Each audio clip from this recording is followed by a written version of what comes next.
Brown, Brendan Martin here with you on this Monday morning. Big weekend, big last week or so of college football. All these bowl games, playoff games. I think we're starting to see where college football. Good morning, Rob. Hi, Rob. Hey, How was your you? weekend? Mine was great. Good to talk to you, sir. It's good. You're just cold. I know things are a little, you get a little jumpy. I do too. I get scared of the cold. I'm scared of the cold weather. So. You grew up in it. Yeah, that's why I'm scared of it. Oh my God, you grew up in 2-foot snow, and like the people from Minneapolis that'll be down here that'll say, 6 inches, that's a dusting. So I mean, yeah. It's the ice that gets everybody. But look, dust on crust, we call it, my man. Dust on crust. Look, wherever you are watching, people like Paul Wickenheiser, the Burgermeister, who watches regularly out in Reno, Nevada. Paul, you're such a Burgermeister. He is. He's a big Georgia fan from Atlanta. Big Georgia fan, Memphis. Memphis. Sorry for your troubles. Casey Goodjohn out there in Cleveland County, Texas. Got some hook 'em horns. Thompson Westerberg up in Charlotte, the Queen City. All right, we got Coach Ellis Johnson going to check in with us here in the first segment. Stay with us the whole show, talking college football, the Final Four. We'll get inside his mind, and it's a great mind. It's a beautiful mind. Ken Capps and Bo Carter, the dynamic duo from out in the Metroplex in Dallas-Fort Worth and Carrollton, Texas, will join us as well. And hey, Coach, we got this college football going till late January.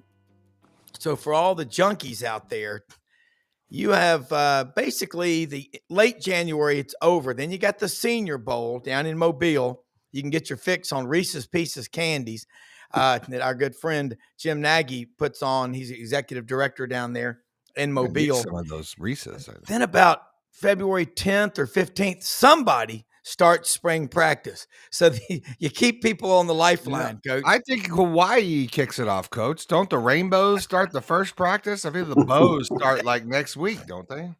You got to be kidding me. The longer it goes, the better. If you ever watch some network TV, you live in fear of football season ending. Yeah, you really do. Coach, let's get your takeaways from, first off, Georgia Notre Dame. What do you think happened there? Was any team affected adversely by the delay of 24 hours after that horrible bombing by the now evaporated terrorist? But that was a hit. We talked about it with Frank Duffy on our show Friday. Frank's condo in the quarter was 50 feet from where one of those undetonated bombs was. It had to have changed the city. And also a very sad note, and I'm a big Kirby Smart fan. His father passed away after falling and I think breaking a hip, and had surgery and didn't survive the surgery. It's a tough time down there. Yeah, I don't. The delay for the two teams, I would have to say, was hard for both teams. Yeah, I personally didn't like playing a late 8:00 kickoff or something. It was just like being in jail at the hotel. Yeah.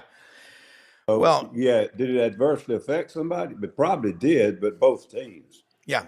Now Kirby's thing, I didn't realize that until after the game, and I read it and I released yesterday morning, and what a tragedy. Yeah. I know that was difficult for him. Yeah. I was a little confused as to whether the fall occurred before the game. So, I think the way I read it, so, you've got a parent in the hospital who's going to have hip surgery. Yeah. And I would say that'd be a huge distraction. Oh, yeah, absolutely. Coach, and looking at Notre Dame versus Georgia, is the line of scrimmage. Notre Dame had 3 defensive linemen out, a top cornerback out. They didn't even play. I think they held Georgia to less than 50 yards rushing. Is the SEC this year, you talk about the league cannibalizes itself, but Georgia couldn't run the ball. That's always been their staple. Yeah, well, and one thing, I guess go back and look, ETN was never consistently in the lineup. Had the off-season issues, didn't start the first game or two. Then I think he had an injury, missed a few games, I'm not sure. But he was not consistently in the lineup. Now, they have other good players, but I think that probably affected them building a good, consistent running game. I think I said it once, and I'll say it again. I probably said it too often. The SEC was not all that good this year. Yeah. Now, my first premise was that it was still fast and physical, but there were two things. The top teams can no longer stack depth. The kids are leaving, they're going somewhere else to play. So, if you get a left tackle who's not your best left tackle, he might not be a very good left tackle. And then I think the other thing is I think the quarterback play in the league this year was not nearly what it has been in some past years. Usually the SEC would have 4 or 5 first rounders playing quarterback. They may not be all coming out that same year, but they would have first round quarterbacks in leading those teams. I don't think that was the case this year. And in addition, some of them were very young, took them a while to get going and have some kind of consistency. And the second thing is, I think some of them, with injuries in and out of the lineup, affected their progress and so forth. So I don't think – I heard somebody the other day, I think it was Schlabach, and I basically agree with him. He said nobody was that good this year. Well, and we've got to hopefully are going to change that. But I thought in the SEC, look at the offensive line play. Who had a great offensive line? And it takes coaches will always tell me this, and you know better than me, forgotten more than I know 100 times. It takes a couple of years to develop an offensive lineman. It's not something you can microwave. I think that's a great statement. And I think also when you start taking offensive linemen out of the portal, that is a position where they all need to play together for numbers of games to develop that kind of chemistry and communication and all that. I'd say one of the things that most fans don't have a clue is the amount of communication that a center on a football team is in charge of. And if he and the quarterback ever get off the same page somehow, you got a busted play. You're going to have somebody free to the quarterback on a pass play, or you're going to turn somebody loose on a run play. And so and as everybody tries to speed up in college game, it becomes even more crucial that they be on the same page. Yeah. So you look at Georgia now, they're out. Texas is the SEC's only hope. And the way the playoff was set up, it looked like there was a pretty clear path for at least 2 Big Ten teams to get into the Final Four. And I don't know, it doesn't guarantee still, though, that either one of those, Penn State or Ohio State, will be in the national championship game. But let's talk about Texas. They're up big 24-8 with 8 minutes, 46 seconds left in the game. And bam, Arizona State comes fighting back.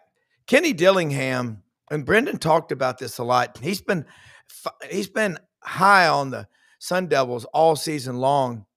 They've got players. They're not that far from California. They're right there. But damn, I like to say this, old Tommy Agee saying from Auburn, you're going to have to get down in the dirt and play a full 60 when you play Arizona State. And Texas thought it was over, and Arizona State didn't. I think they're going to be back in the hunt as long as Kenny Dillingham and that Scattaboo guy are there. Yeah, well, I think Scattaboo maybe coming out. And I was very impressed with the quarterback, the young quarterback, Levitt. I mean, he was the one. Scattaboo kind of ran out of gas, and Lord, he did everything but go over and sell hot dogs at the concession stand. That's right. He was the most outstanding performance of any one player in any game I've seen this year, not just playoffs, but what he was doing in that game was phenomenal. At 2 minutes to go in the game, Scattaboo had more total yardage himself than the entire Texas football team. It was just amazing what he did. But then Levitt, the quarterback, I'd never even heard of him, had not seen Arizona State play but one other time. It was about 3/4 of the way through the season. Yeah. But, man, that kid, he's good. He's very mobile and can extend plays, but he's got a great arm. I picked Texas at the very beginning of the year to be the national championship. I kind of based it on the fact that they had a really good roster overall, and they had 2 quarterbacks that could take them to victories in case they lost one. They're scaring me now because every time they get in a close ball game with a good football team, they don't finish. And they were very fortunate to get out of that game the other night. The 4th and 12 in regulation, I thought Arizona State made a mistake, brought a max blitz, and showed it so that they could check the protection. And you're sitting back there with zero coverage and 4 people out, and you got the protection on the blitz, so it's not going to get there immediately. And he got right behind the safety, and that was it. So they go into overtime and could not finish. But I'm worried about Texas, and I definitely the way Clemson threw the ball on them and the way Arizona State came back and moved the football on them in the air, they've got some issues. Very lucky. That was a targeting. I love Mike Taft. He's one of my favorite players to watch. That was a targeting.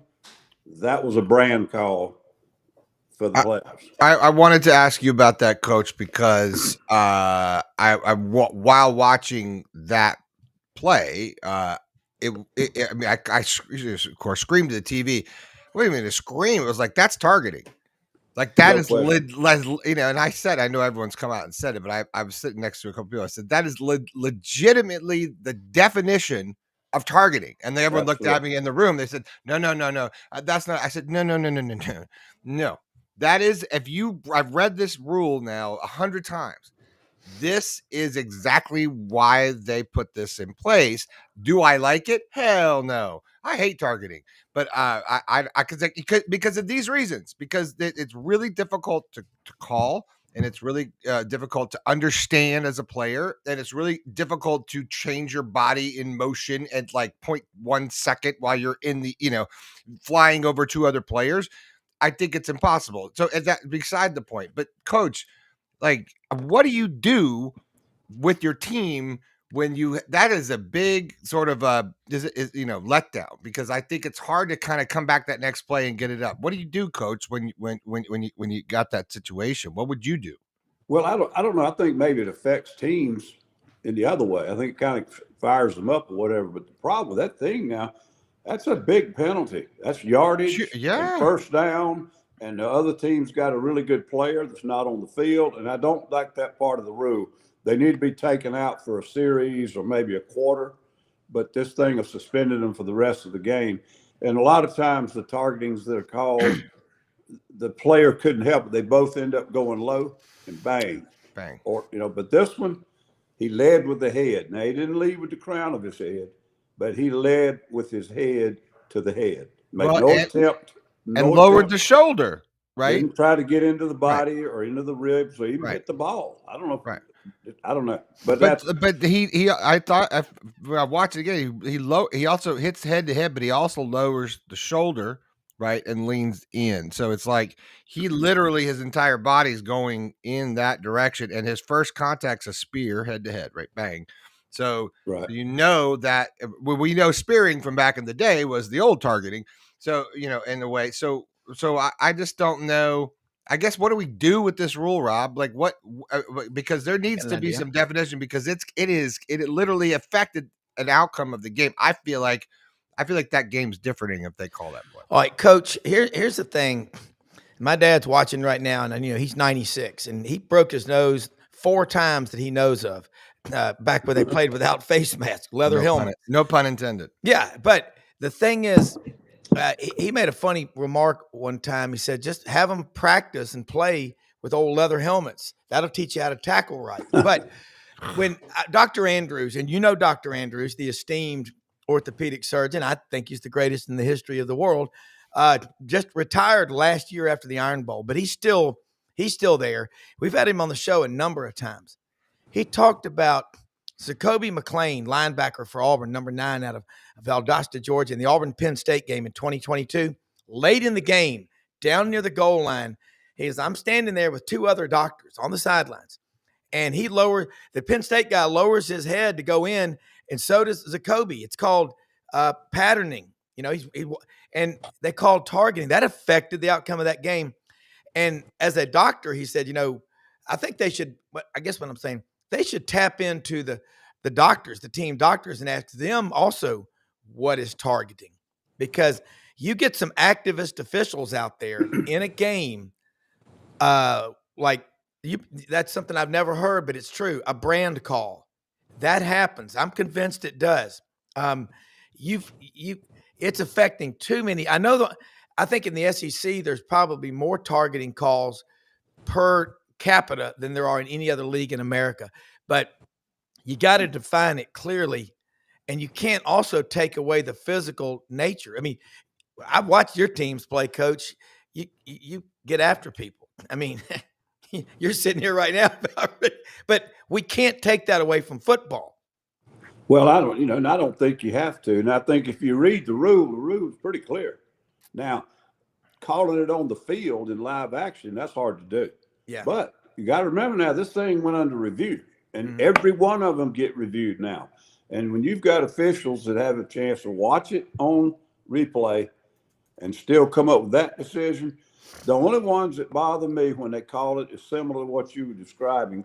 You'll see it where a running back's coming and he's going to lower his shoulder, and so the linebacker or safety, they're trying to get lower to leverage and make sure they got body on body. Yeah. And then they end up like whatever that term you said, patterning. They end up almost with the same body language, Yeah. and their heads hit, and neither one of them meant to do it. Sure. And I've seen it called on running backs where they drop their pads to try to run through somebody, and they end up using the crown of their head because it's hard to drop your hips without dropping your head. Yeah. But and then they get called for it. So I mean, I think it's a good rule. Y'all are a little bit younger than me, but hell, if you remember some of those things, the NFL with Stingley and some of those guys. I remember them. I mean, these things are tragic. And that guy, I think was it Tatum or whoever? Yeah. Jack Tatum. I mean, he intentionally tried to maim the guy. Yeah. And I just there's no place for it. Oh no, But no, not at all. This thing to me was unbelievable because of how clear it was, and they review them all now. And it was reviewed and come back and said no, and I just couldn't believe it. Yeah, and I think Steve Shaw, when he comes on this show, he's got the numbers. He's the coordinator of NCAA officials in Birmingham. Used to be in the SEC, but he says there's like one targeting call every 5.2 games. But I just think in the SEC we see it a lot more. But nobody wants them to get hurt, and they ought to do like what they do in soccer: give it a yellow card, a red card or something like that. But it is, to me, you can hurt yourself if you lead with the crown of your helmet, break your neck. That's the thing. All right, Coach. Well, I just before you go, I was going to college football. Targeting is defined as when a player makes forcible contact with an opponent's head or neck, or uses the crown of their helmet to strike an opponent. Examples: launching into an opponent with a hit in the head or neck, forcibly hitting or a defenseless player in the head or neck with the shoulder, forearm, or hands, and leading with the crown of the helmet. I don't know, as a player, that's a lot of swing thoughts. Yeah, it is. And Coach, how much time is being spent in practice now on targeting and emphasis? Because you've got so many analysts and other coaches that didn't used to be there. And I guess, and I'll add to that, how much time's being spent on special teams? It doesn't look like many people are spending much time. Maybe they don't have it. Well, the specific thing about targeting, most every program brings in officials in the preseason. Yeah. And that will be one of the things that they really emphasize to the team.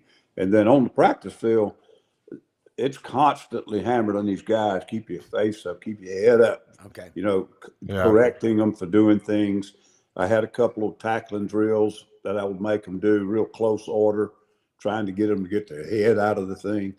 And you just keep trying to hammer it. But when you're out there on the game field, these guys running full forwards and all this stuff and changing directions. And, it's just hard to keep that from happening sometimes. But I think it's a good rule, and I think it's necessary.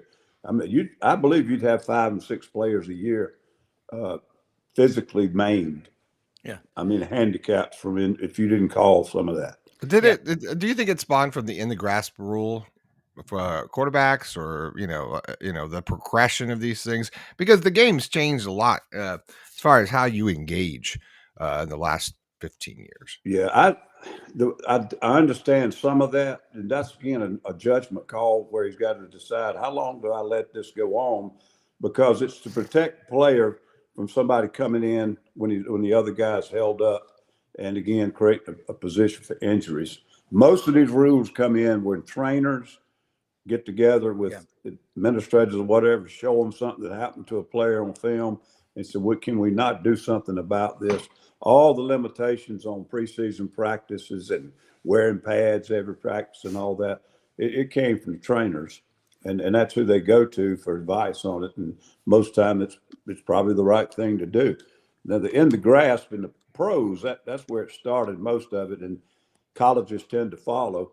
But I mean, if you lose your quarterback in the pros, you've lost the main actor, the lead actor in the Yeah. play. You know, you that quality of the game up there depends upon the quarterback, getting to the quarterback, and who's going to catch the ball from the quarterback. And that's what NFL is. You know, the running game is something you use to get the other team, get the clock dead, and get the other team off the field. That's all that is. Except for Derrick Henry. Yeah, I mean God. but he just, you know, having him, not to get off the subject, but God. having him and Lamar in the same backfield, Yeah.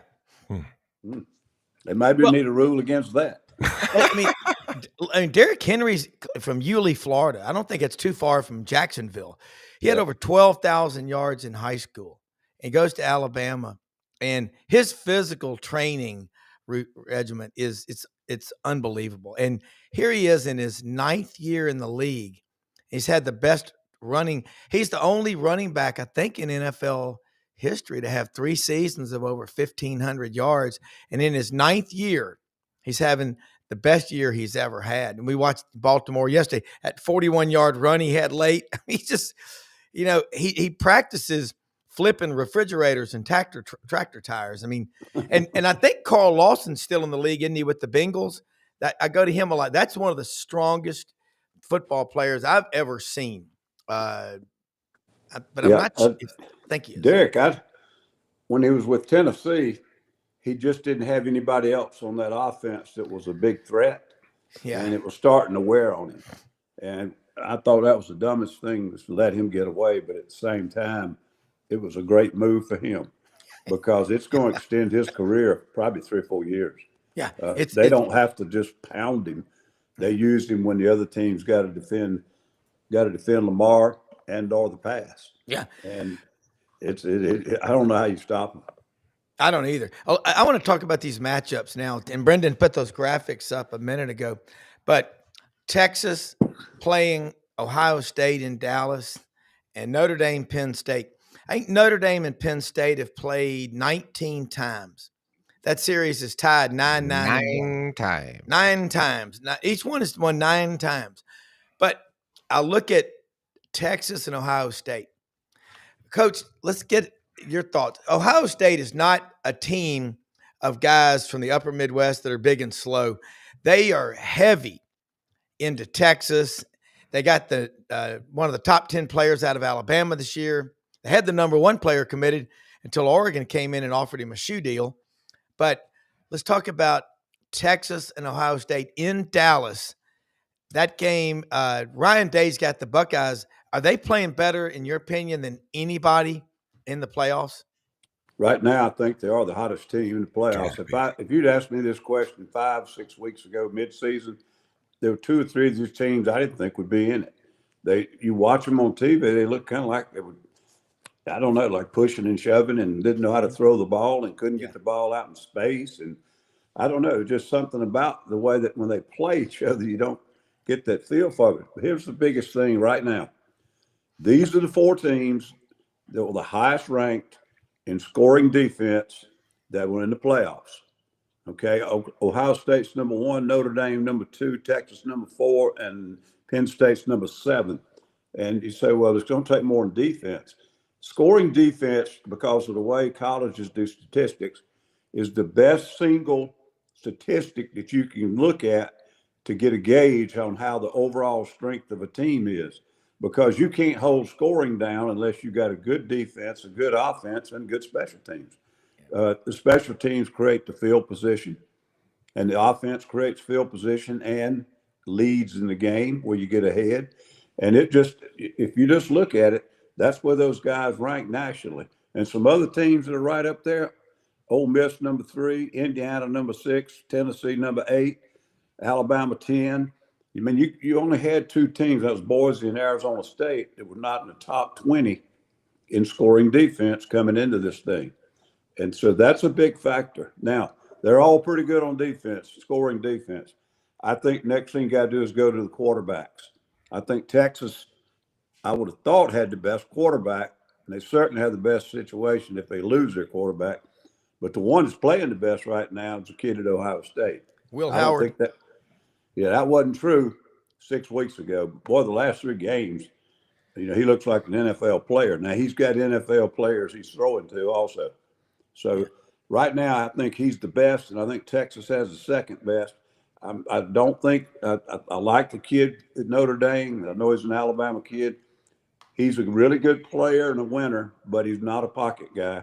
And I think as good as these defenses are, I think they've got the toughest path to try to get through this last 2 weeks. And then Penn State, he's been better lately too, but I don't think he's been at the level that Will Howard or Ewers has been. So right now, I kind of give the advantage to Ohio State and Texas, but one of those is going to beat the other one. So I think one of those two will win the whole thing. Coach, what's funny, you talk about the twos and the threes aren't sticking around in the SEC to be developed. They're starting somewhere else. Perfect example, Kyle McCord, the quarterback for Ohio State last year, goes to Syracuse. And I watched Fran Brown at Georgia. He's from New Jersey. I watch a lot of different ACC network, different things.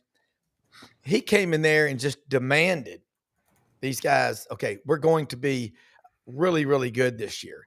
And he brought back, reminded him Syracuse has pretty damn good football tradition. But Kyle McCord's a backup, just like Joe Burrow, transfers to LSU. No big deal. In his first year, he completes 54% of his passes. 2019, he's got Joe Brady working with him, 78.6, and he wins the Heisman, and he's number 1 pick in the draft. We're going to bring in Bo Carter with us right now. And Brendan, if we can, I'd like to say something about Winter Timber Outdoors at this halfway mark. Winter Timber Outdoors in Athens, Alabama. Ain't too far from where you're from, Bo Carter. That's right, God's in country. The Quad Cities of Muscle Shoals, Sheffield, Tuscumbia, and Florence up there near the Tennessee River. Winter Timber Outdoors, got a lot of people are telling me they're going in there and they're going, Rob, you're right. The store is impressive. It's incredible.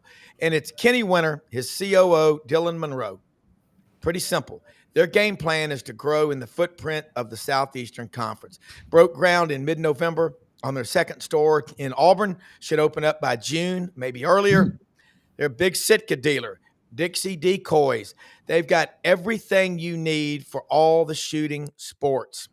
I mean, duck hunting, deer hunting, quail, pheasant, grouse, big game. I mean, Dall sheep, elk, moose.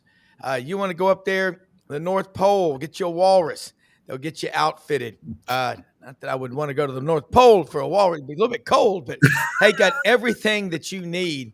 And take a picture of the QR code.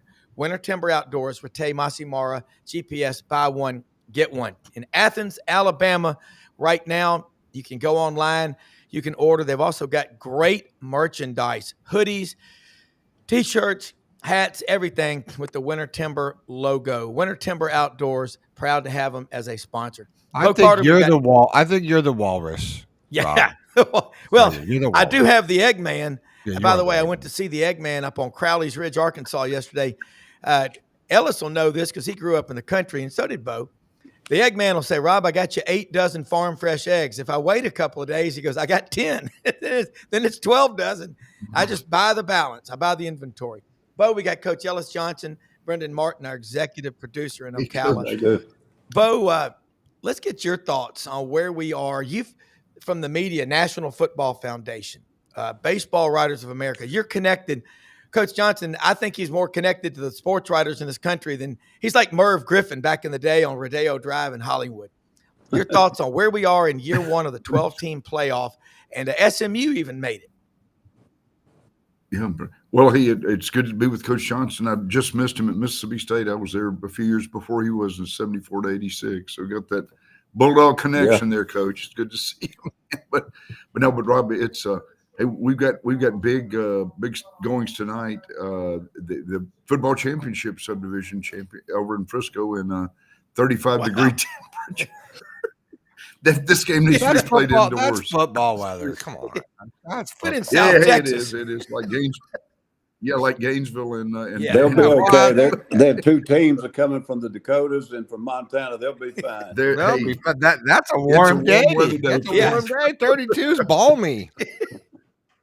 their fans will be out there sunbathing Bay before the Yeah. breeze at 32 degrees rolling in. I mean, I'm putting on shorts at 32. Yeah. Yeah.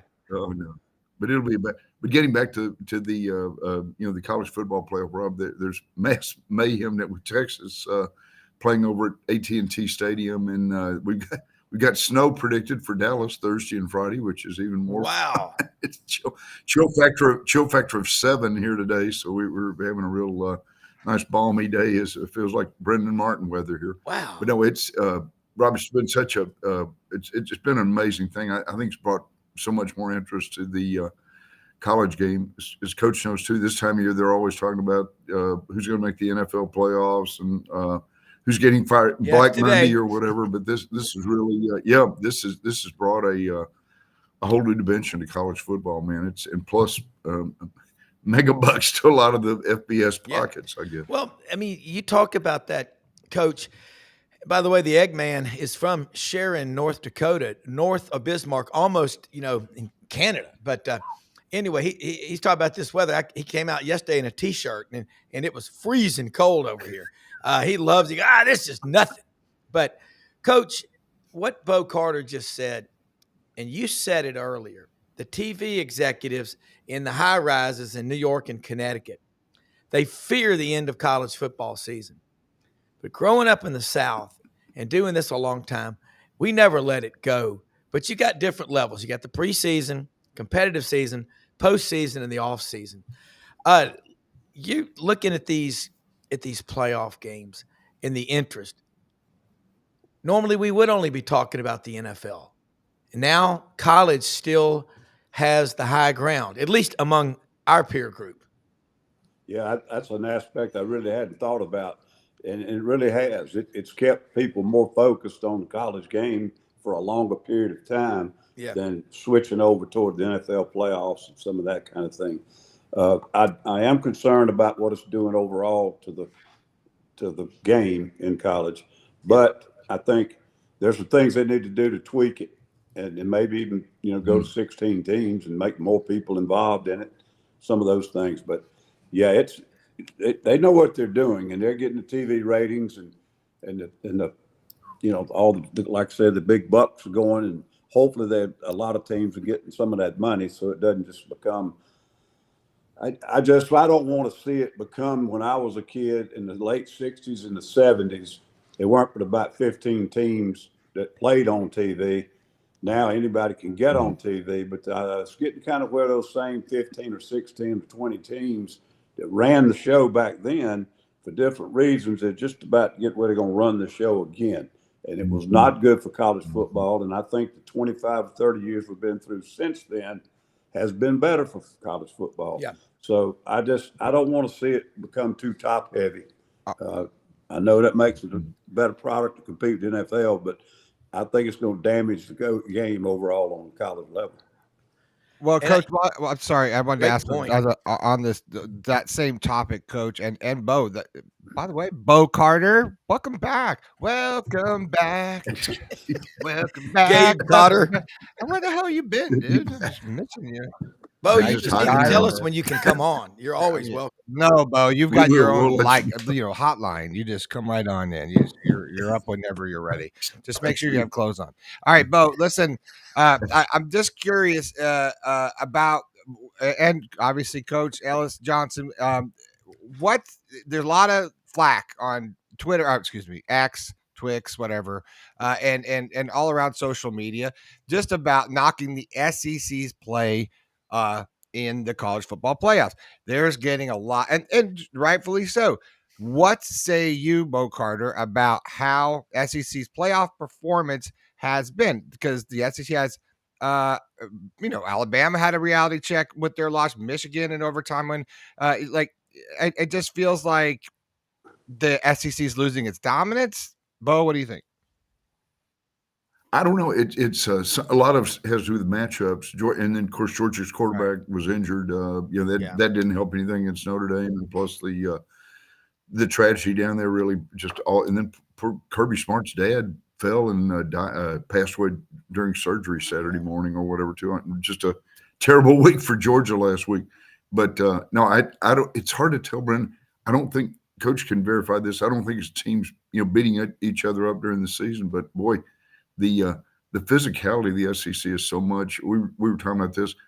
Oklahoma's going to have a tough time compete. I mean, they've got NIL money, et cetera. They got a great tradition, but I mean, it's not like the Big 12. You can't recover from a 60 pass game and then come back and have to play against LSU next week.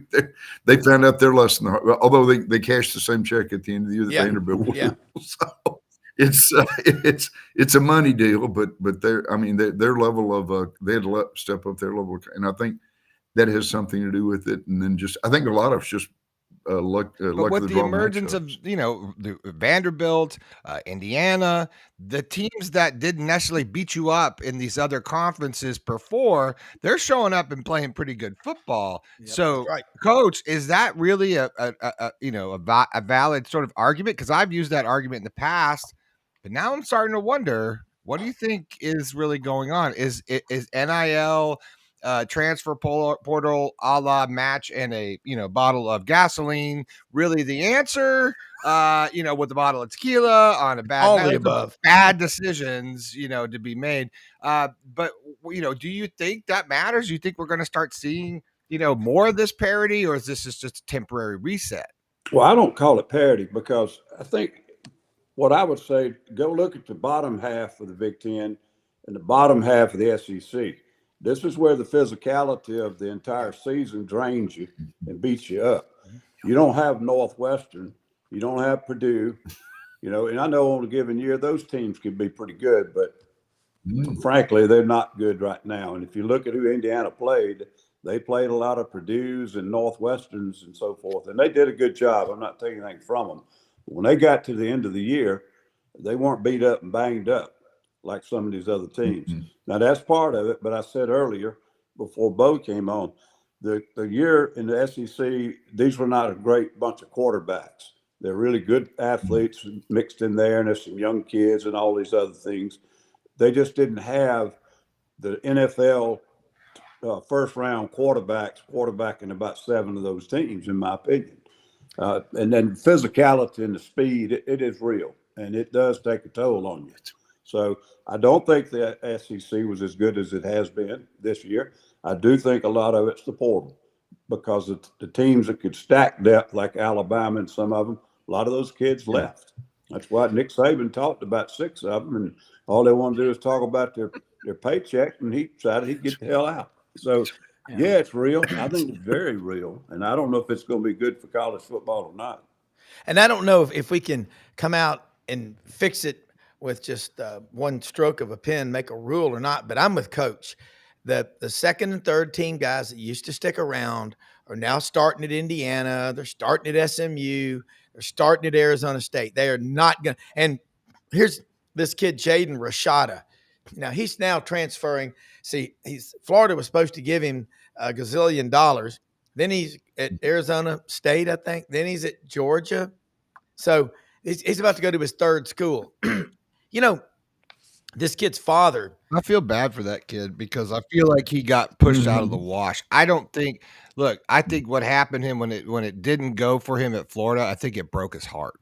And I think because he was a Gator and he always wanted to play there. He committed early. He wanted to play there. He was excited. He told his friend. And then all of a sudden it's like, oh, by the way, I'm not a $13 million baby, and I'm not going to be at Florida. By the way, catch me in Texas, or excuse me, in Arizona, where I'm going to get hurt, and I got nobody. I'm barely on TV, and there's no one in the stands.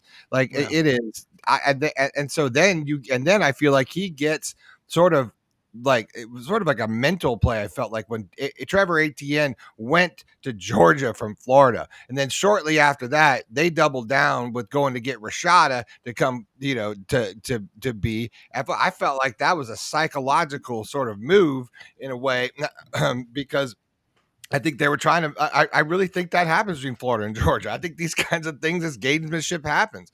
So I think, and do I think, and the kid was really talented. So we're talking about a kid that was highly recruited, one of the one or two guys coming out that year. I just feel like that. I feel bad for that kid because I feel like he should just go and try to become a pro or something else because he's just having he got caught up in this NIL transfer portal wash, and I feel bad for him. I think I don't feel sorry for him. I think his problem is he's being used as a commodity by his father, and that's what Coach and Bo and everybody, y'all know this. A lot of these kids are just a commodity, and that's when you got to sit them down and say, look, your son's 18 years old, and you're trying to just make money off of it. You ought to be ashamed of yourself. I don't think that's fair though to him because I think that his father's pissed.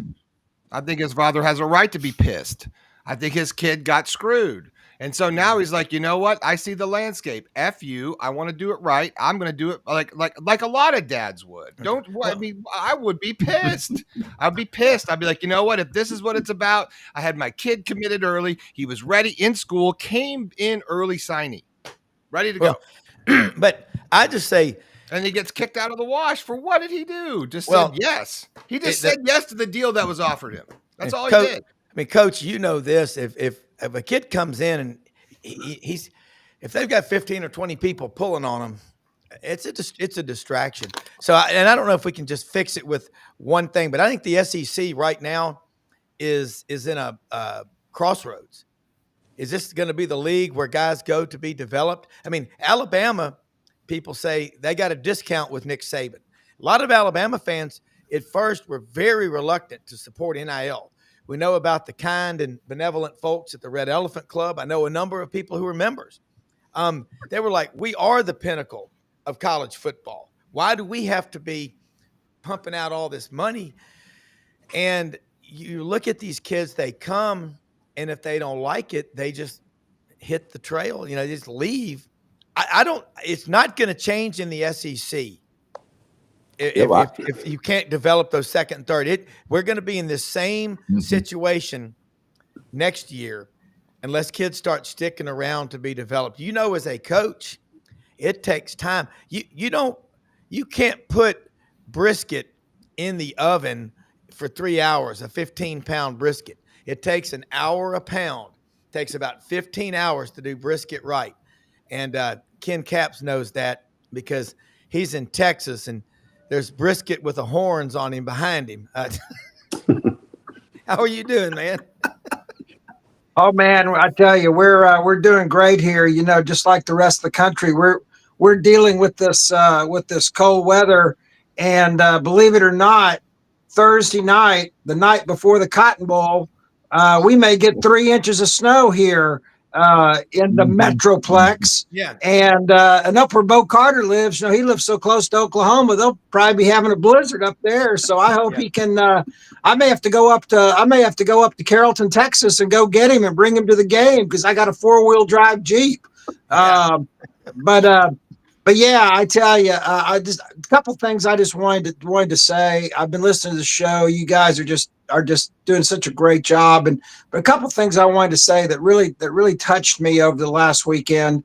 And I was fortunate enough to take my wife and my daughter to the Peach Bowl while I was doing my press boxing duties.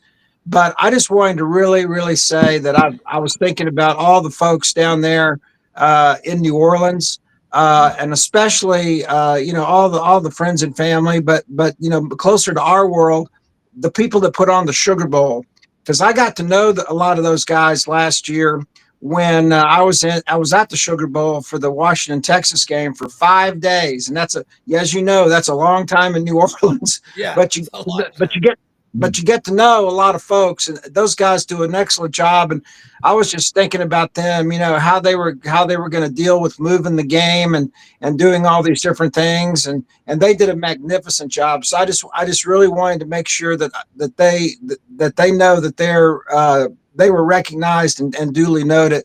The second thing was about Kirby Smart's dad, and I'm so sorry to hear about that, and for many reasons. I mean, it's terrible to lose your dad. I've lost my dad. I know how awful that is. But Rob, me and you especially, and there's all kinds of our fans out there and viewers. They all have elderly parents. My mom is 90 years old. That hit really close to home for me to hear about somebody falling, having to get. My mom's had both her hips replaced already, Yeah. but to go into hip surgery and then pass away on the table from complications. I mean, that really hits home to me. I mean, I'd like to know what those complications are. So anyway, I just wanted to, now that we're part of the SEC family, just wanted to express my condolences to that, because I know how hard it is to lose your dad. Yeah, and it was rough. It was Kirby Smart. One thing about him, he will not allow Georgia to sink into a hole. And Coach Johnson and Bo, you heard what Ken just said. Look, there's so much stuff. 5 days in New Orleans could also mean 15 pounds of added weight. I mean, That's right. that's the greatest food city in the world. I mean, breakfast for me is 3 farm fresh eggs, in the morning. Down there, it's a crawfish and shrimp etouffee omelet with sauce on it and cream sauce, I might add. And, God, yeah. you're walking around. You remember the Seinfeld episode when George Costanza ordered those elastic warm-up pants, and Jerry Seinfeld said, "You've given up. That's it. You've given up." He goes, "What do you mean?" He goes, you look at the pants. You've given up.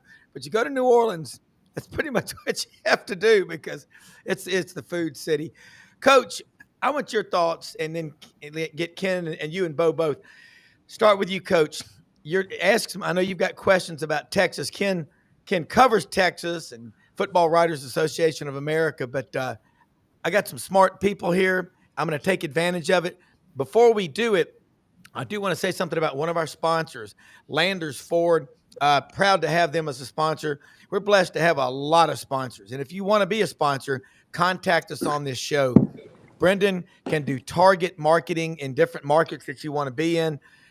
We sell products for our sponsors. We don't do it just on the show. I use a Rolodex. That's a dated term, but not to you guys, to y'all.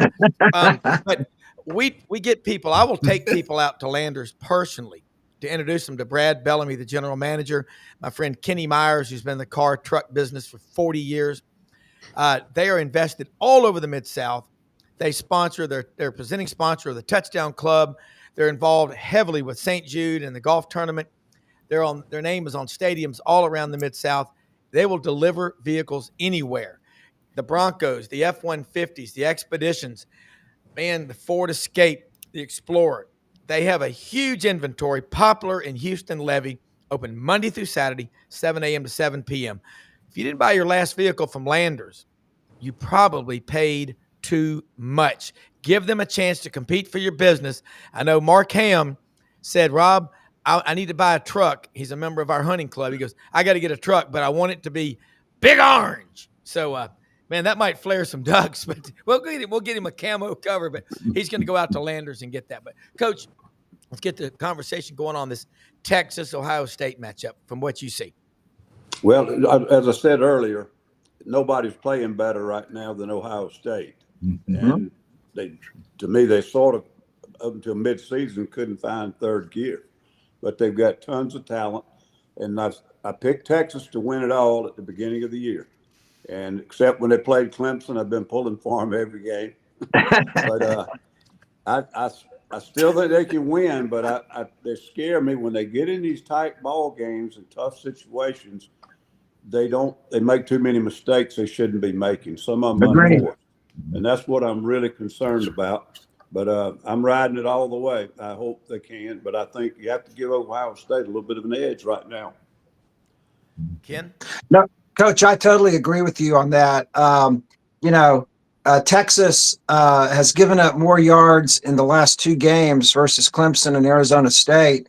They've given up for like half the season, and you've got All Americans on the offensive line. You've got All Americans in the defensive backfield. You've got a Jim Thorpe winner in the defensive backfield, and both Klubnik and Levitt were able to throw deep on those guys. And that also that's credit to the offensive line of Arizona State, and of course Ohio State always has these giant humans, as Sark likes to say, on the offensive line. So I agree with you on all of that. My concern is looking at the game is that Texas got to be able to run the ball. Exactly. Texas has not been able to run the ball in the games where it's been close, and you saw it closed out the Clemson game by running the ball, and that's what really won the game. And the fact that Arizona State could somehow shut down Trey Wisner and Jaden Blue and hold them to less than 100 yards rushing together. I mean, I think it was like 50, 60 yards of total rushing for Texas. You just can't win ball games that way. And then to your last point, those false starts there in the third and the fourth quarter. I mean, to still be having those, 7, 15, 16 games into the season. I mean, that really makes it hard on your offense. And then, of course, Ewers throwing that deep ball to Isaiah Bond, trying to get him involved in the game, and it gets picked off. And, it's a brand new ball game. So, but on the other hand, I will say this. I heard you talking about 4th and 13 earlier when I was tuning in the show.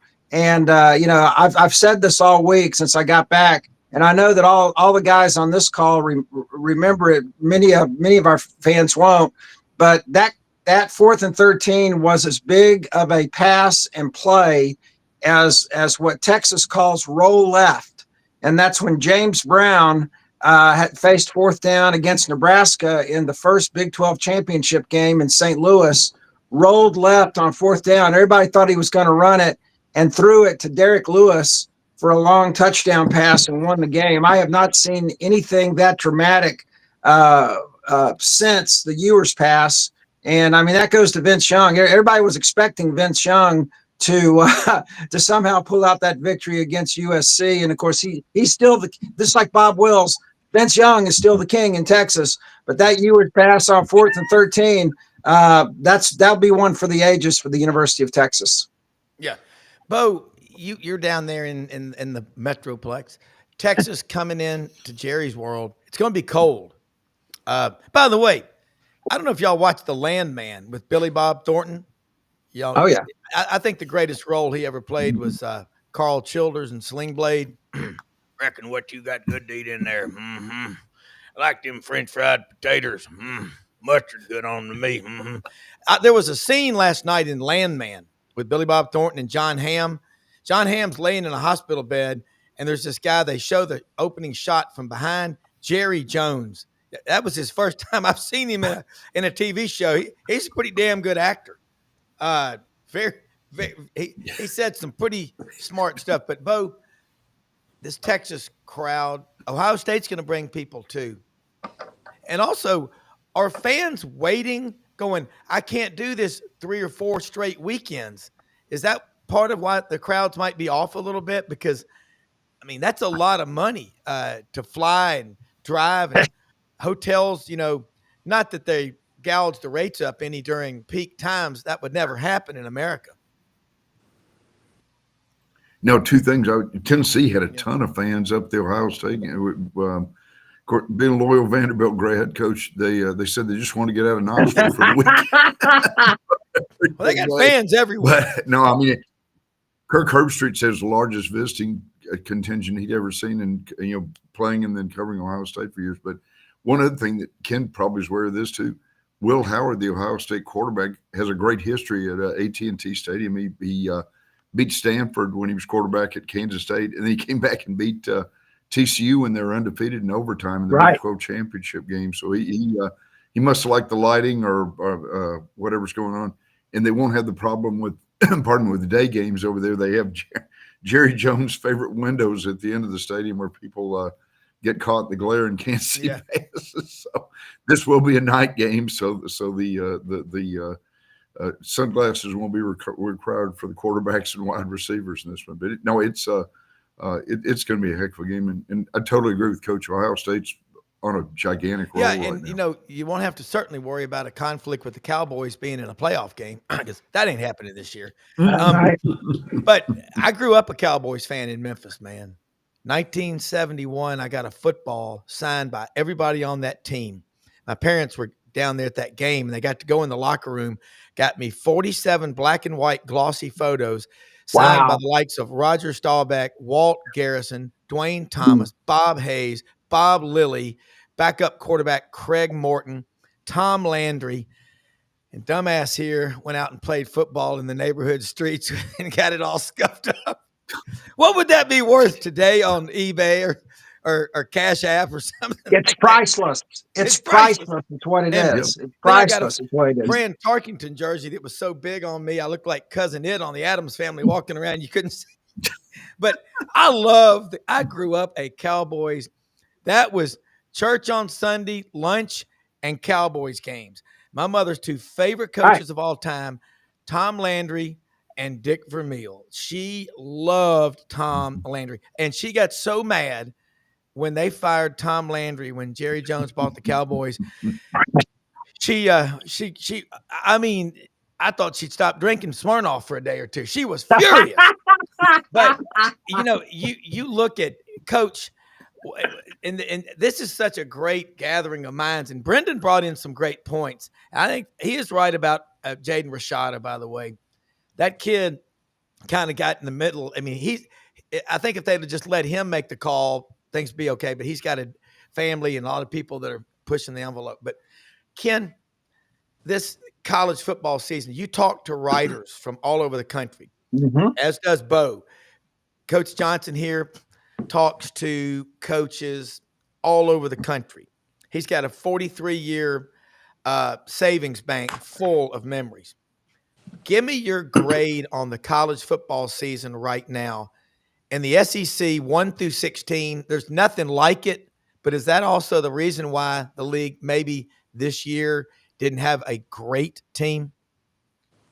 Well, I'll address that. But I forgot some other breaking news amidst all this tragedy. Jerry World is allowing Bevo in the stadium. And so everybody is very, very happy about that. And the Cotton Bowl apparently has been getting a lot of good kudos for. And of course, Bevo has been at every game that Texas has played at AT&T Stadium. Whether it's a Big 12 championship game or whatever they've done, or the Cotton Bowl. And so, that I'll just leave it there. Everybody's just going to be very glad to see Bevo. But what I find very interesting about this college football season, and I think it's definitely been one that has changed the whole dynamic of the game.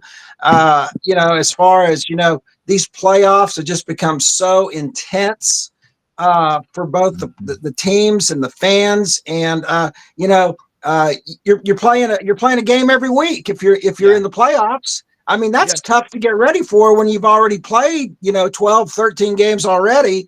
So there's a lot of grind there. But, as far as the SEC goes, who would have ever thunk that in their first year in the league that Texas would be the sole survivor in the playoffs to represent the SEC? Georgia played a hell of a game against Notre Dame, but Notre Dame, again, just came out fired up, ready to go. And of course, Stockton's not back. And so I just thought that was very ironic that, because I remember at the beginning of this year, there was still a lot of pushback on Texas and Oklahoma joining the league, and everybody knew they were coming, but a lot of the SEC fans weren't as thrilled about it as you would think they might be. And now Texas is going to be the last great hope to win the national championship this year. And I also think, that this has also had a huge impact on the portal. Teams that are in the hunt are not losing their kids to the portal like they were when just bowl games were just bowl games. And then of course NIL. You've heard NIL all ever since the beginning of the season. Supposedly Quinn Ewers, I don't know which team. Well, I'll just add, and hopefully Ken will come back with us. Ken, Ken, we lost you there briefly. Are you back? Okay, Ken. The bottom line is, in this football season, the most powerful moment was in these playoffs, at least, was after the national anthem was sung at the Sugar Bowl in New Orleans. The Georgia and Notre Dame fans, that crowd, USA, USA, USA. And shame on ESPN for not showing that. The hell with them. I mean, that is ridiculous. And I'm telling you, I think this crowd in Texas and Ohio State and Notre Dame and Penn State, it's going to be, man, this is what makes America great. And these playoff games, Coach, it pulls people together. That's what sports do. I got to ask you, what would you be doing right now? Okay, Ohio State didn't even have to play in a conference championship game, but had they had to do it, they could have potentially been playing 16 games. How would you be pacing your team with the depth being what it is or isn't, because all these 2s and 3s are hitting the portal? Give me your strategy on a paper napkin over a couple of scotch and waters. Yeah, I think you'd have to start to pull back on the contact as it progresses, and you should be able to do that because games are the best preparation and practice you could have. Yeah. So you're playing all these games, you got to pull back on those kids.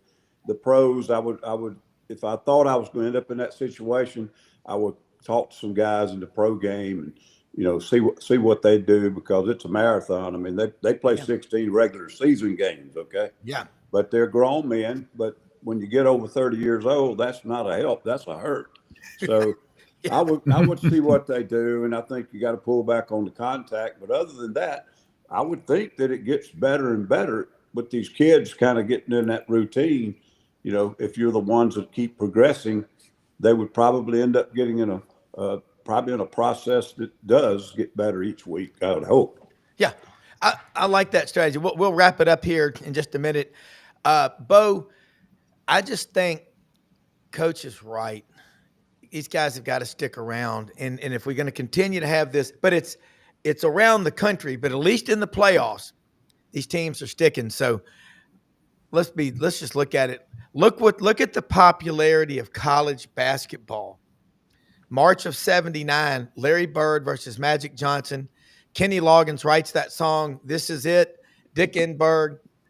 That is what changed the course and chart the future of college basketball. As we've added more teams to March Madness, it's a $1 billion+ event. They even have a trademark on March Madness.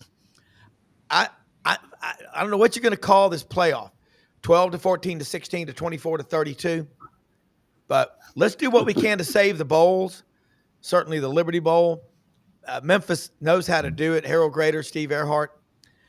But, Bo, looking at the future of college football, it's bright, but we do need a commissioner. And Ellis Johnson, Steve Spurrier, Nick Saban, people like that have got to be involved. I want a round table, a tabletop with no chairs. So, Coach, those meetings will take about 10 minutes because nobody wants to stand for 3 hours. Well, you can't have a commissioner. We need Coach Johnson on there. You got too many schools. The owners run the NFL. They have a commissioner, and he's got a lot of power. Yeah. But the owners have control of him, and they decide if he stays or goes. Yep. It wouldn't be practical on the college. But I think the reason people are saying it is they can tell that this thing has no rudder. It's out of control. I'm not trying to say go back and don't give the players any money. I'm not trying to say they shouldn't be able to transfer some, but they've let it get away, and it is not making college football better. And for us, we like watching these playoffs, and we're watching one little tiny percentage of the teams that are in college. That's who we're focused on right now. Well, it's good for us because it's entertaining and it's great and all that. TV sets, Disney loves it. Okay, all the ratings and everything. Yeah, it is not helping the game of college football. It's a cancer that is going to eat itself if they don't get control of it. Yeah. All right, Bo, closing comments. I totally agree with Coach Johnson. I think they probably would have been better off to go to 16. And the NCAA, Coach, you hit the nail on the head about game preparation. When you're playing a team that came out of, if one of these four teams ends up winning that did not draw the bye, they could be playing a 17-game NFL season. So, I mean, that's a lot of wear and tear on young guys, 18 to 22-year-olds or whatever, too. But yeah, totally, you got to get a grasp on this thing. I guess they need to put a limit on NIL money. I don't know how they're going to do it. The lawyers are running the thing. So one of the guys, the NCAA, the House settlement, sent a bill to the House kid for $700,000 for legal fees. Man, it's going to come back and bite a few of them in the rear end. It's going to be wild. Ken Capps, if we get you, but Ken, if you can say some closing comments, I've got an idea. I know how to fix what's ailing you on that internet thing. I'm gonna call you right after the show. But I think what we got to realize is the product on the field is exciting and all, but what's going on off the field is unsustainable. Coach is right. Bo's right. Ken, your closing comment. Well, I don't know if you guys can see me or not. I hope so. You're there. Okay, great. Because I'm getting full 4 bars here in the 12-degree wind chill of Dallas, Texas, USA. But yeah, I mean, I think these playoffs have really added a lot to the game. But it is so much wear and tear. Like I was saying, when if you're playing in this thing and you get to the Final Four, you've either played 1, 2. Maybe 3 games if you were in the championship game of your conference extra. And I mean, these still are 19, 20-year-old kids for the most part. And, they're grown men, but then again, they're not in a lot of different ways. But as far as the portal goes, I completely agree. It's got to get under control. I just don't think you should be able to hop, skip, and jump every damn year. I just don't think that's fair to the team or to the kid, for that matter. I mean, there are some circumstances where, Coach Ellis has talked about this before, and I agree with him, where, there's some kind of personality thing or something, or some kind of problem between the coach and the kid. But just because you're not playing is because you want to transfer every year. I just don't think that's right either. I mean, you get maybe one transfer, and then, I'm just going to leave it at that. But then also on the NIL, that NIL has got to get in control, because right before I left the airwaves here, there's a rumor out there that Quinn Ewers has a $6 million NIL deal out there with another team if he doesn't come back to Texas this year and he doesn't enter the NFL draft. That is just amazing. Yeah. I don't know if it's true or not, and that's all I'm going to say about it, because I'm a reporter. I don't speculate on things. I get my facts. Yeah. But when you hear that somebody's out there for $6 million and they're still playing for the championship, something's got to change about that. Yeah, I agree. Hey, great stuff today, guys. Thanks all of y'all for being on here with us. We'll let y'all go and do it again. This is great conversation. All right, so have a great day, everybody. We'll wrap it up. I tell you what, Brendan, learned a lot today. I also want to say something about Hewlett and Dunn Boot and Clothing Company on the historic square in Collierville, Tennessee. Was out there, Friday afternoon. It was Thursday or Friday. What an incredible place. They've got so many items in there right now. There's a lot of stuff on the 50% off rack. Barber, Filson, they got thousands of pairs of boots, great looking men's and women's boots. Dingo, Stetson, Hire, that's the original cowboy boot. Men's and women's clothing. They've got great looking women's purses. Nobody else carries a purse, so women's purses. They've got Devil Dog jeans. They've got Old South T-shirts and shirts, Duckhead pants and blazers and pullovers. They have They got Wilson Arat. Nugget. They Yeah, got Carhartt. They yeah, got Corral, Countdown, yeah, Dan Post, Danner. I mean, look, seriously, I'm just going through the list. yeah. We Brendan, got you're right. the Boot Barn here in Ocala. No knocking them, but that's not even like 20% of what you're talking about here at Hewlett Dunn. And by the way, Rob, I'm due for a 2025 new cowboy hat. Well, or some boots or something like Because that I for wore you. my hat all weekend. Yeah. And I wear it now. I wear my hats all over the place now. And the people start to recognize me for my hats. And I Well, tell everyone to go to Hewlett and Dunn. oh, let me tell you something. But you told me last night, you know, people don't realize how many horse farms, ranches, whatever you want to call them, there are down in Ocala in Central Florida. You can Yeah. get geared for everything you need. Ariat, man, I'm going to tell you what, Oh, yeah. Ariat, Arat. Ariat is making some of the best No. looking stuff for the Arat. price that you'll You gotta say find Arat. anywhere. Yeah. Yeah. We got to say Those Arat. Arapayo boots, those are made Arat. out of those fish from Yes. South America. They got you covered. HewlettandDunn.com. They will ship anywhere. And Brendan, great show today. I love your point. I don't know, y'all know the Rashada thing better than anybody. Y'all broke that story. And by the way, let me say this, folks. We are chomping at the bits to be talking SEC basketball. We're going to hit it hard tomorrow. Yeah. Okay. We're going to talk about that. Because we got preseason. I mean, I know preseason. Look, I'm just getting out of college football. I'm not even there. I got to get through this week before I can even like switch gears. You know me, Rob. I don't start talking basketball until mid-January.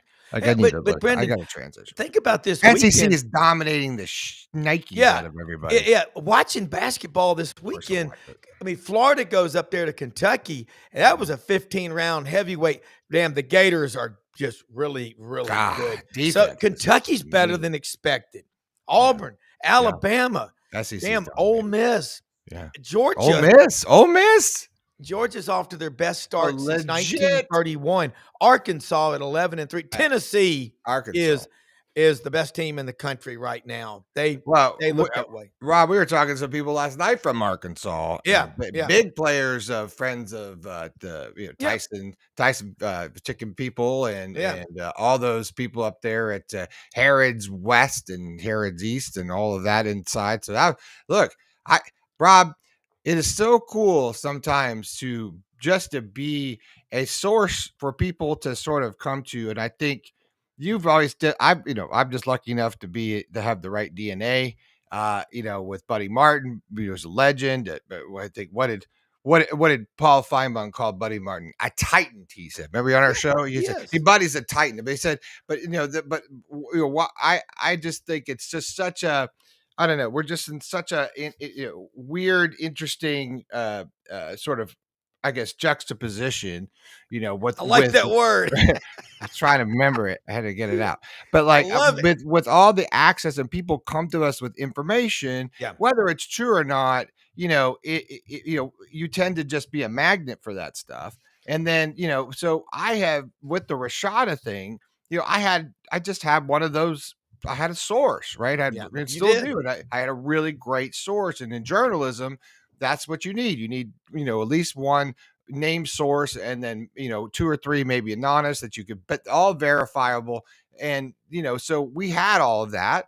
And then what's interesting is that when we did all of that, so then these other things start coming down the line.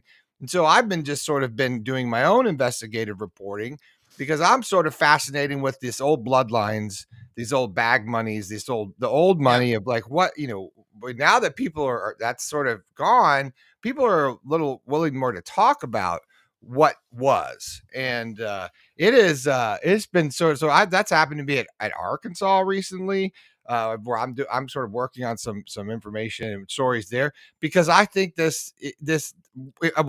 take a long time for a lot of this information to ever come out, but I'm just sort of keeping a dossier of just hey, this is Arkansas. This is what it looked like at Tennessee. This is what it looked like at Florida. This is what it looked like at Georgia and Auburn, and I think one day, Rob, we're going to have a really interesting, in the summer, I think we're going to have a really interesting, grouping of information to talk about. So Anyway, that's And sort of no, it's true. And also we got an SECU podcast. yes, Hopefully of a Norman Jetmanson we did on Sewanee, really good. 1899. So we Yeah. should be dropping that here soon. And Yeah, what Brendan, we'll do, Rob, we'll go live, and then you and I will intro it, and then we'll play it for everybody, so they'll Okay. know they'll see it coming, and then and then we'll let them know where they can replay it at. yeah, and I know you did some editing on there, which is Yeah. you're brilliant with that. And I I am tell you what brilliant. I've learned too Brilliant. is you and I both do get a lot of information come at us, Yeah. and on a daily basis. We obviously cannot. We have to protect people. You can't just repeat everything, especially if it's set off the record. You violate that code, you're in trouble. Thursday, here's what we're going to do Thursday. A little something different. We're going to kind of combine Sidelines and Buddy Martin's show because Good Thursday night we got a playoff game, point. and that was fun. I was talking to your dad last night. Thank God for the reporters. And as Dudley Dawson, Dudley will be back Wednesday with us. You know, he goes, I don't traffic in rumors, and that's what you got to be careful of. And there's so much stuff out there, but I'll say this: we're going to do our best. We're not going to go with something unless we have done our homework on it. And there are lots of stories out there. And there's lots of stories out there. And here's the thing, now we're getting, this is another topic of, but now that we, it's hard to vet if there's a verifiable account on Twix or whatever you get. It's hard to tell what information's real anymore. So I think we're sort of come to us because I'm telling you, we do a lot of work just figuring out what's real and what's not. And y'all need to wise up a little bit. Some of this news that you're reading is BS, for one. For two, it's written by AI, right? Yeah. It's aggregated by an AI, and it's going an agent of AI, and then it's coming back, and those stories are just being summarized. And if you wonder if that story reads similarly somewhere else, it's probably because it's just been ripped and rewritten.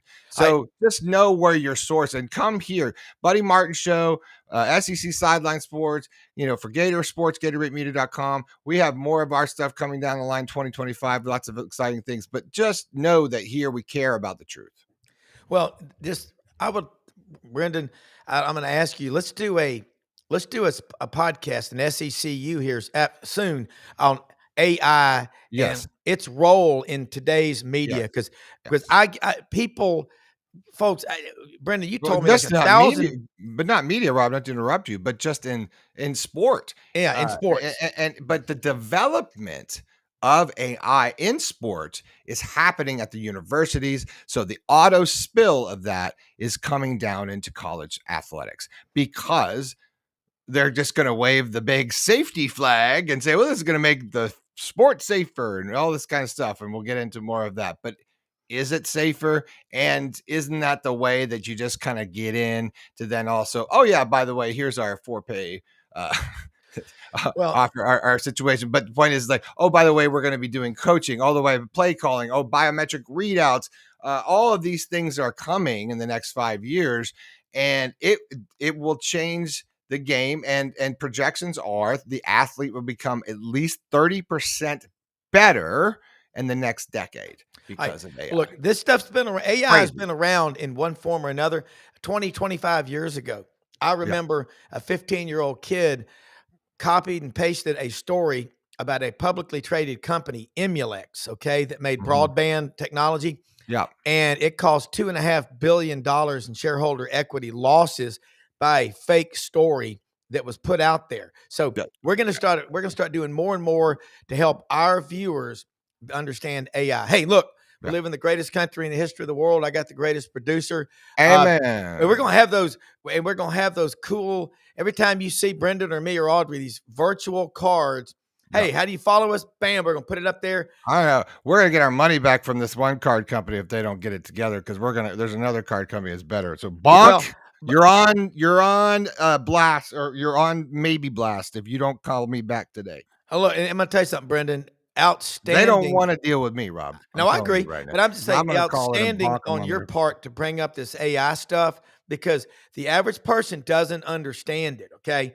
And I've learned so much from talking to you about it. We're going to educate our audience. So tell your friends to come to this channel. The dude in the badass cowboy hat. I'm wearing some Mo Marsh from Hewlett and Dunn. We're going to educate you on sports and AI. Football is king right now. But SEC basketball is pushing every day. God bless Coming you. up next. See you tomorrow. Yeah, Watch the Buddy Martin everybody. Show.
In a perfect world, you'd set a health goal and results would happen overnight.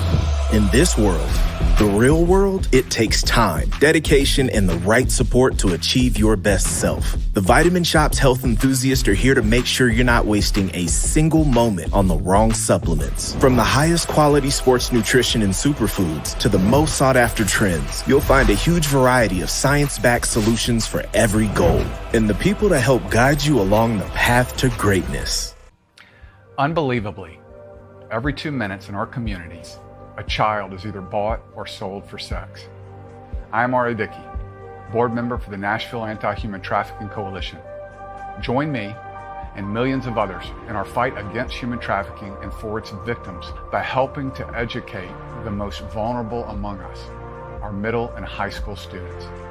Go to nhtcoalition.org, become a partner, and help keep our families safe, because none of God's children are for sale.